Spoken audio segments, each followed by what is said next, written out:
We got robbed. It wasn't a question of who, it was a matter of when. I think if you're in cards, whether you're collecting, trading, selling, flipping, whatever, it happens to everybody. And unfortunately, today was our day. How? How, you might ask? Oh, I'll tell you how. I'll tell you how. If you guys are new here, my name is Nick Venus, and we're here scaling our card business. We started at $0 with no social proof, and now we are currently over 2 weeks on TCGPlayer selling online. We're working on getting our own convention booth, but more so trying to get you guys any and all information about what goes on in the business side of things and the development and the costs that not a lot of people say about. So we started on the 9th, it's now the 27th. Monday, it'll be 3 weeks and almost a month. We went from having our first order delivered, first order made, to over 20 orders a day. We have about 400 cards listed. We sold about 25% of those today. So we sold over 100 cards today. A lot of traction, a lot of movement, and a lot of stuff going on. Mind you, a lot of those orders that were made were sub $1.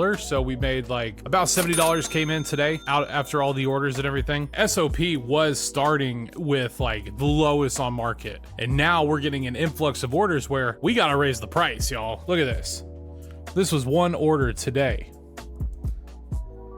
This guy got a steal. Full art borderless cards for a dime. Bro made off like a bandit. So definitely gonna have to do some altering. Unfortunately, we're unable to edit pricing on TCGPlayer until you're seller level 4. Almost all the prices that we have set are in stone unless we go in there manually to each individual card and change it. And I can tell you right now, I don't really have the need or the time to increase a card from 10 cents to 25 cents when market's like 25 cents. Like if you get it, you get it. You build it, they will come. I'll tell you right now, for anyone out there that is inquiring on like getting a card shop started or like a business or anything, like inventory is your first thought, and then getting it uplifted and maintaining that is the second thing. I've been working up until about 6 p.m. Took some personal time, got some dinner, came back 8 p.m. and it is now 12 and I'm just getting done wrapping up today's orders. Mind you, I was taking my sweet time. Organization has to be like the biggest thing for me right now. Like I have to get better at organizing. I could have shaved so much time off if I had just gotten better with that. I did not expect this amount of volume, like 2 or 3 days in a row where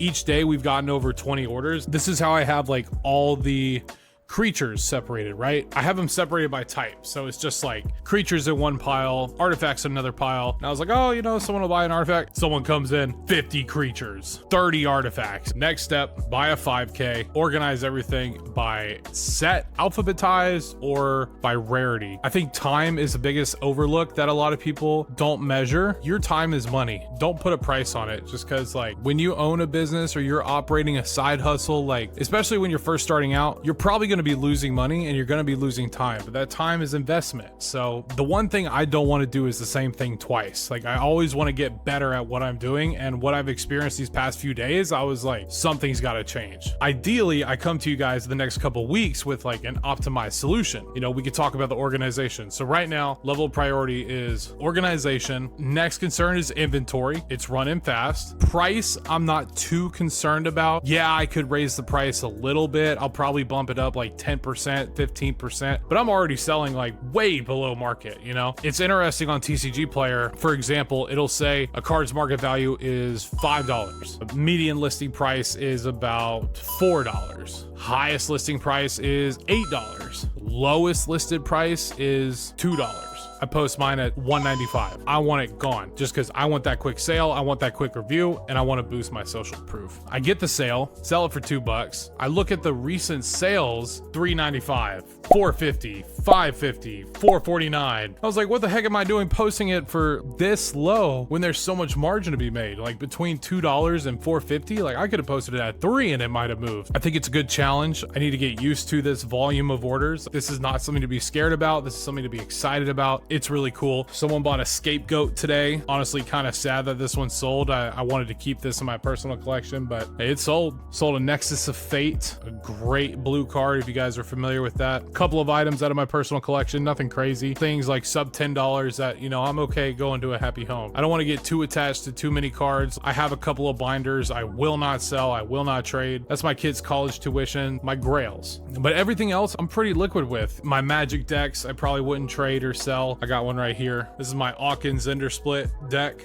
This is an example of something I probably would not be selling. To show you a couple of the cards that are in here, like Volcanic, Soul Ring, Krark's Thumb, you know, these are like the secret lair. You know, this is my baby. You know, I play the game too. I want to be able to have something to show off and play and still enjoy myself. As long as I can walk and talk, I'm probably playing Magic, so want to keep this around. I'm getting some positive feedback from the community. I appreciate everyone watching this, but people from my Instagram, my YouTube, Facebook now, I've got a deal closing in on about 40,000 to 50,000 bulk cards. That should have us set for a while. Get those all posted on TCGPlayer, and then it's just packing and shipping. You know what I mean? Packing and shipping. Ran out of stamps again. Had to buy a whole bunch of PWEs. Had to buy a whole bunch of those 78-cent stamps. Mind you, the shipping costs on TCGPlayer is like $1. Stamps are 78 cents. Envelope probably costs you about 3 to 5 cents. Take into account the sticker, printer paper, 3 to 5 cents. So all in all, probably about 90 cents of postage. And then there's time. So I'm losing money on the time, but I'm making money on the margin that I sell the cards for. I've never bought that many cards. Like 50,000 cards is a lot. We're gonna see what kind of prices he has for that. He's also throwing in some deck boxes, which I think are cool. Mythics and rares. Just have to get a price for everything, because like I used to sell bulk Pokemon cards. I remember I sold like a whole Target cart. A whole Target cart. 300 bucks? 400 bucks? Something like that. It was small. I just got hit with a huge car bill. Like a huge bill. I'm a little bit set back for the convention, unfortunately. Luckily, we did just get our first deposit. Our first deposit is to land in March for TCGPlayer. A lot of people buying 1 card, 2 card, 3 card orders. There's this guy, 50 cards worth of stuff. I would rather just open a live stream. I feel like I know that process better. Like I've done that before. I could kill it, bro.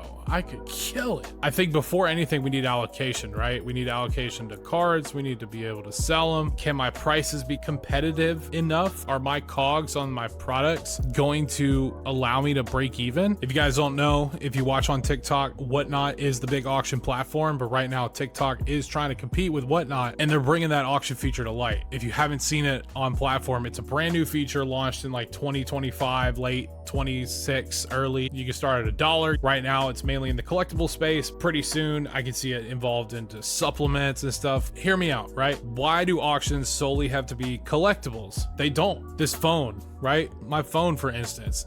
Imagine if iPhone 10, iPhone 10, iPhone 10, iPhone 10, iPhone 18.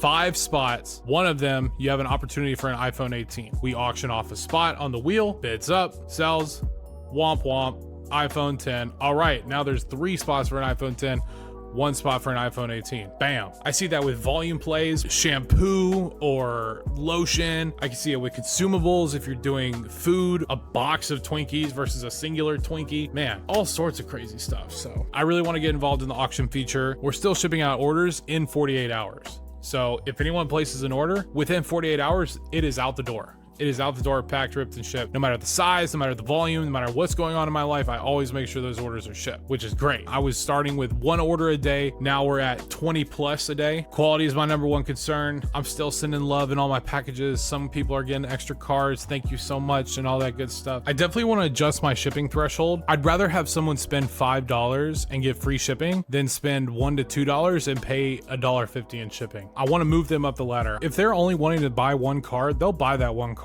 But when your shipping is higher than the cost of the item, that's a huge turnoff. If shipping's free, it's almost like a debt has been settled. I can shop freely. And from what I've noticed, if you have a shipping threshold on a shop, you're more likely to get a higher average order value than a shop that just has free shipping. Like, why would I spend more when I could just get the item I want with free shipping? But when there's a higher tier, you're sort of forced into that like higher up thing. The only problem is the amount of volume that will come in from those higher ticket items might be less than if you had that free shipping. The start of my career selling online as a live host was like microtransactions, you know? And when I say microtransactions, I'm talking like $5, $10, wham, wham, wham, wham, wham, wham, wham, wham. Especially in collectibles, a lot of people are more than willing to spend like $5 to $10. Obviously, the way I was selling it was an entertainment live. Opening the cards is part of the gig. That's part of the game. That's what you want to see. Like, you're paying for the experience, you're paying for the show, in addition to the product that you get, in addition to the games that we play and everything. I do think it ranges based upon your niche, based upon your category. It's safe to say that people will reach for the free shipping. If there's no shipping, it's a barrier. I would rather inflate a price on a product and offer free shipping than have a lower price with a crazy shipping, because it's almost deceptive when they click that and they see that shipping. Scammer. That's just me. How it pertains to my TCG shop right now, if you spend under, I want to say it's $5. I haven't really looked into this, but from what I've seen, from level 1 to 3, if you spend over $5, you pay $1 to $1.30 for shipping. Anything over $5 is $1, and anything over $20 is free. That's how I account for it. And then whether you send it via PWE or via tracking is up to the seller. I have set a baseline of anything over $20 gets a tracking code. It costs like $5.50, but the card is safe. It's tracked. I'm more likely than not going to get my money and make sure that they get their cards. And that's what I care about, right? I wish there was so much like modification to the TCGPlayer platform. Like, I can't look at analytics of my buyers. Like, what regions are they coming from? What are they clicking on? What's my most clicked card? You know what I mean? Like, why can't I see that top to bottom? Because if I saw that, I could base decisions on the market and then post more cards like that. TCGPlayer, let me know. Reach out. I can help. Another thing is like bundles. I would love to make bundles, you know, buy 2, get 1 free. A play set. Is there a play set option? There should be a play set. Like, why do I have to put 4 stock? Why can't I just say like, here's card 1. Here's card 1 times 4. This one's 10% off. Then you're like, I'm so new to this. I'm not even 3 weeks in, you know, I'm 2 weeks in. So I just need to pump my brakes a little bit and figure it out. We didn't get robbed. My boy just got a steal. Thank you so much for watching, guys. If you enjoyed this content or have any ideas or inquiries of what you want to see next, let me know in the comments down below. We are so close to 500 subs, so please hit that sub button if you haven't already. Make sure to like, comment, follow, share, all the things. Check out the TCGPlayer shop down below and all socials. Thank you so much for watching. I'll see you guys next time. Peace.